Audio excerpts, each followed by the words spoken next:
Assalamualaikum warahmatullahi wabarakatuh. Selamat berjumpa kembali dalam mata kuliah Pendidikan Pancasila. Pada pertemuan kali ini, kita akan membahas dinamika dan tantangan pendidikan Pancasila di perguruan tinggi. Capaian pembelajaran yang hendak dicapai dalam pertemuan kali ini adalah agar mahasiswa mampu membangun argumen dan memahami serta menjelaskan dinamika dan tantangan pendidikan Pancasila sejak awal kemerdekaan sampai dengan saat ini.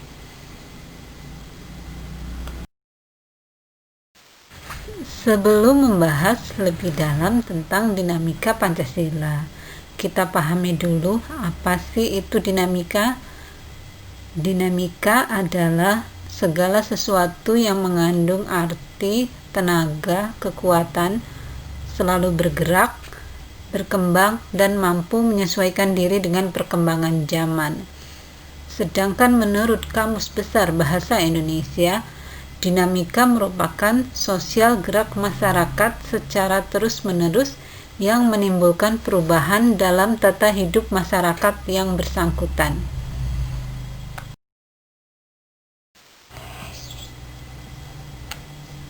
Sebagaimana diketahui, pendidikan Pancasila mengalami pasang surut dalam pengimplementasiannya.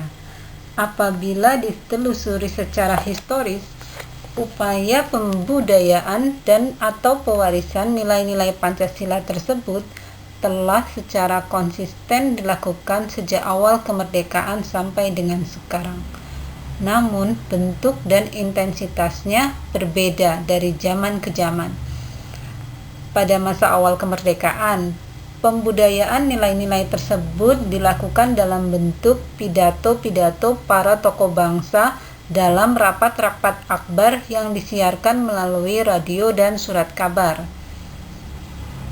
Perubahan yang signifikan dalam metode pembudayaan atau pendidikan Pancasila adalah setelah Dekret Presiden 5 Juli 1959. Pada tahun 1960 diterbitkan buku oleh Departemen Pedanka dengan judul Manusia dan Masyarakat Baru Indonesia. Buku tersebut diterbitkan dengan maksud membentuk manusia Indonesia baru yang patriotik melalui pendidikan. Kemudian lahir ketetapan MPR RI nomor 2 MPR tahun 1978 tentang pedoman penghayatan dan pengamalan Pancasila atau dikenal dengan istilah P4. P4 tersebut kemudian menjadi salah satu sumber pokok materi pendidikan Pancasila.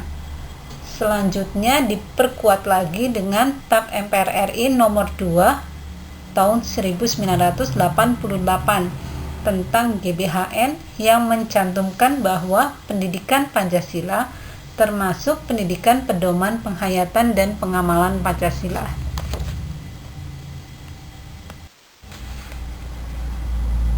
Dalam era kepemimpinan Presiden Soeharto, terbit Instruksi Direktur Jenderal Perguruan Tinggi Nomor 1 Tahun 1967 tentang pedoman penyusunan daftar perkuliahan yang menjadi landasan yuridis bagi keberadaan mata kuliah Pancasila di perguruan tinggi.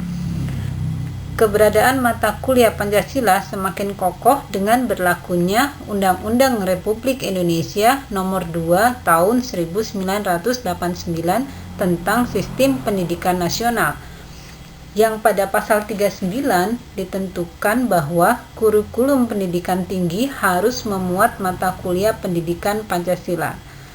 Kemudian terbit peraturan pelaksanaan dari ketentuan yuridis tersebut, yaitu Peraturan Pemerintah Nomor 60 Tahun 1996 tentang pendidikan tinggi, khususnya pada pasal 13 ayat 2.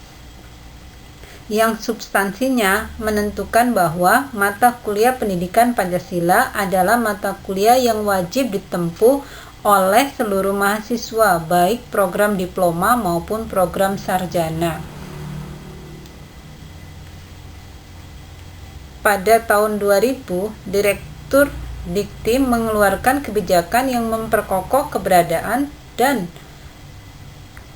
menyempurnakan penyelenggaraan mata kuliah pendidikan Pancasila melalui SK Dirjen Dikti nomor 232 U2000 tentang pedoman penyusunan kurikulum pendidikan tinggi, nomor 265 tahun 2000 tentang penyempurnaan kurikulum inti mata kuliah pengembangan kepribadian, serta nomor 38 tahun 2002 tentang rambu-rambu pelaksanaan kelompok mata kuliah pengembangan kepribadian di perguruan tinggi.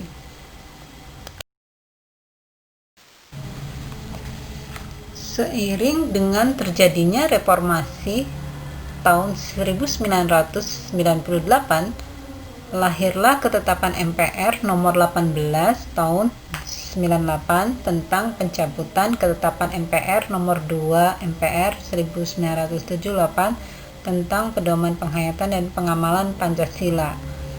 Sejak itu penataran P4 tidak lagi dilaksanakan. Ditetapkannya Undang-Undang Republik Indonesia nomor 20 tahun 2003 kembali mengurangi langkah pembudayaan Pancasila melalui pendidikan. Dalam undang-undang tersebut, pendidikan Pancasila tidak disebut sebagai mata kuliah wajib di perguruan tinggi, sehingga beberapa universitas menggabungkannya dalam materi pendidikan kewarganegaraan. Hasil survei Direktorat Pendidikan Tinggi tahun 2004 yang dilaksanakan di 81 perguruan tinggi negeri menunjukkan kondisi yang sangat memprihatinkan, di mana Pancasila tidak lagi tercantum dalam kurikulum mayoritas perguruan tinggi.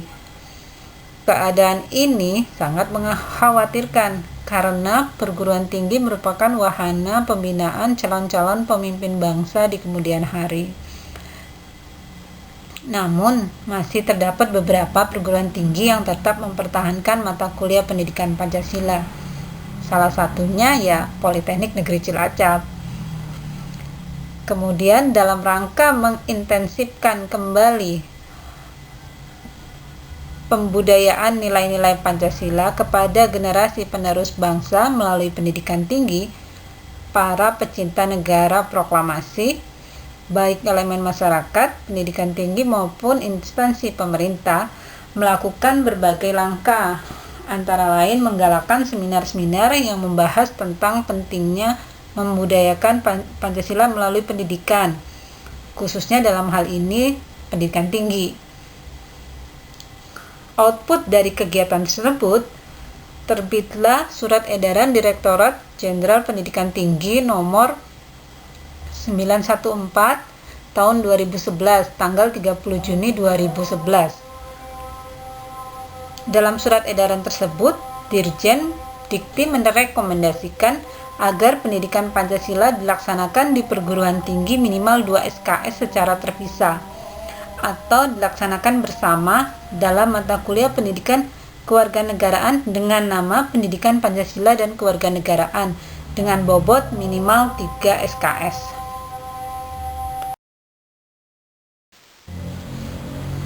Penguatan keberadaan mata kuliah Pancasila di perguruan tinggi ditegaskan dalam Pasal 35 Ju Pasal 2 Undang-Undang Republik Indonesia Nomor 12 Tahun 2012 tentang Pendidikan Tinggi, yang menetapkan ketentuan bahwa mata kuliah pendidikan Pancasila wajib dimuat dalam kurikulum perguruan tinggi, yaitu sebagai berikut. Pasal 2 menyebutkan bahwa pendidikan tinggi berdasarkan Pancasila, Undang-Undang Negara Republik Indonesia tahun 1945, Negara Kesatuan Republik Indonesia, dan Bhinneka Tunggal Ika. Pasal 35 ayat 3 menentukan bahwa kurikulum pendidikan tinggi wajib memuat mata kuliah agama, Pancasila, kewarganegaraan, dan bahasa Indonesia.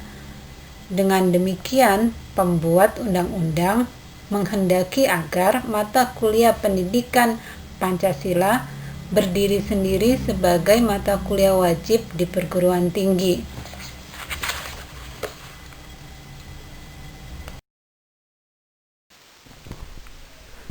Abdul Ghani menyatakan bahwa Pancasila adalah leitmotif dan leitstar, artinya dorongan pokok dan bintang penunjuk jalan. Tanpa adanya dorongan dan bintang penunjuk jalan, Pancasila ini akan diselewengkan.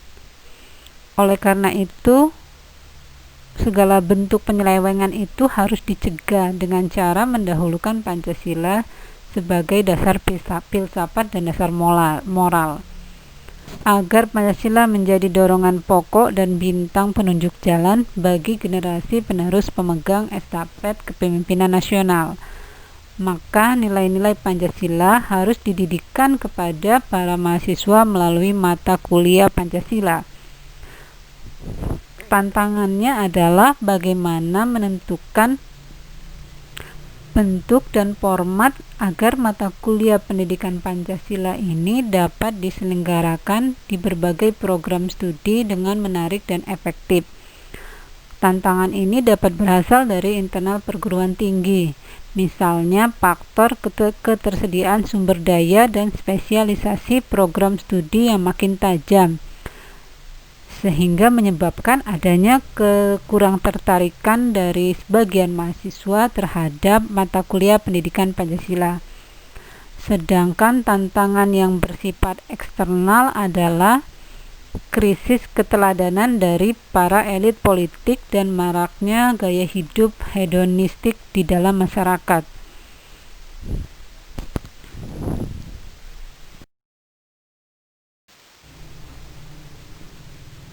Menurut penjelasan pasal 35 ayat 3 Undang-Undang Republik Indonesia tahun 2012 nomor 12 tentang pendidikan tinggi, yang dimaksud dengan mata kuliah pendidikan Pancasila adalah pendidikan untuk memberikan pemahaman dan penghayatan kepada mahasiswa mengenai ideologi bangsa.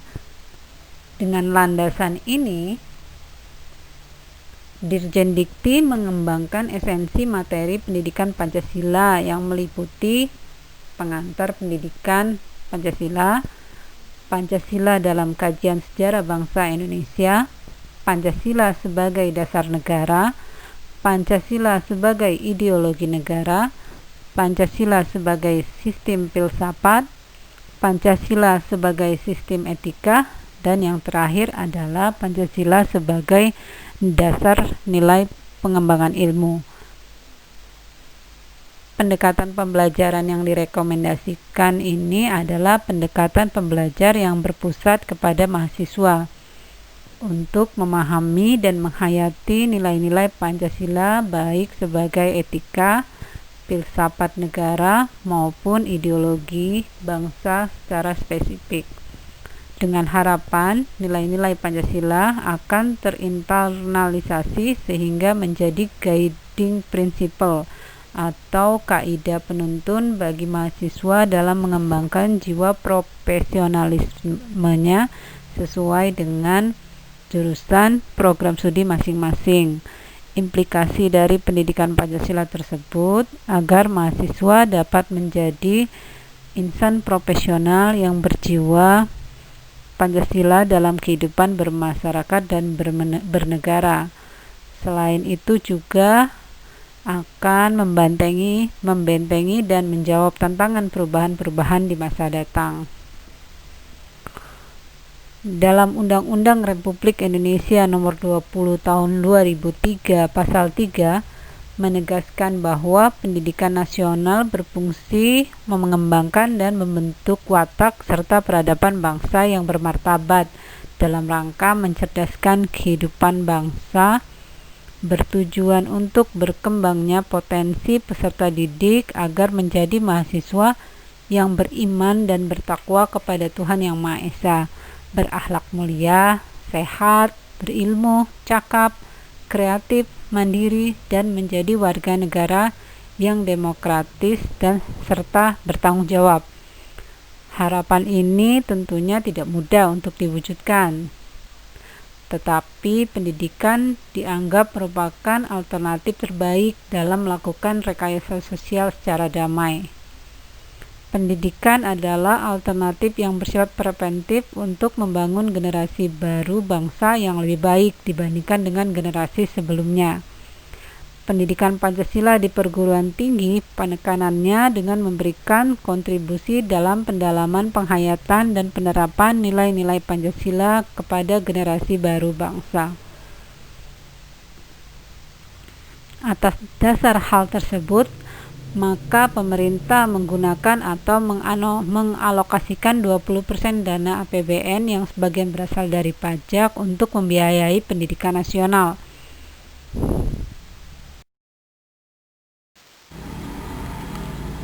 Demikian pembahasan tentang dinamika dan tantangan pendidikan Pancasila di perguruan tinggi. Terima kasih atas perhatian kalian semua. Sampai jumpa pada pertemuan selanjutnya. Tetap semangat dan selalu jaga kesehatan.